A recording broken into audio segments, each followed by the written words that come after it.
கீழ்ப்படியாமல் போகத்தக்கதாக உங்களை மயக்கினவன் யார்? இயேசு கிறிஸ்து சிலுவையில் அறையப்பட்டவராக உங்கள் கண்களுக்கு முன்பாக பிரத்யட்சமாய் உங்களுக்குள்ளே வெளிப்படுத்தப்பட்டிருந்தாரே. நீங்கள் எல்லாரும் சேர்ந்து வாசிக்கணும். நீங்கள் என்னை பார்த்து வாசிக்கணும். அவன் அடுத்த வசனத்தை வாசிக்க பார்க்கலாம். ஒன்றை மாத்திரம் உங்களிடத்தில் அறிய விரும்புகிறேன். ஒண்ணு மாத்திரம் உங்ககிட்ட இருந்து நான் தெரிஞ்சுக்கணும்னு நினைக்கிறேன்.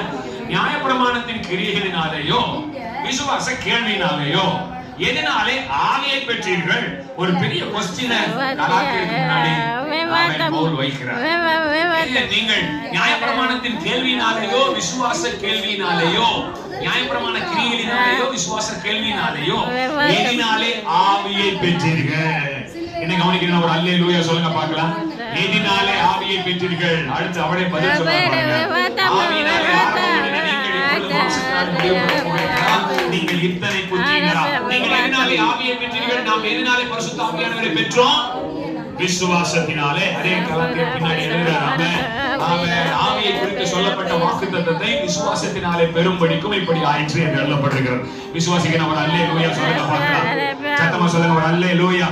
சோ பரிசுத்த ஆவியானவரை நாம் விசுவாசத்தினாலே பெற்றிருக்கும் போது நியாயப்பிரமாண கிரியைகளினாலே நாம் ஒன்றை செய்ய நம்மால் முடியாது. ஒன்றை அவரிடத்திலிருந்து பெற்றுக்கொள்ள முடியாது. ஹalleluya ஹalleluya ஷாக்ரா பாலா கதரா பாலா கதரா.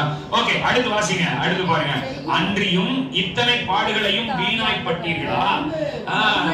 அவைகள் வீணாய் போயிற்று.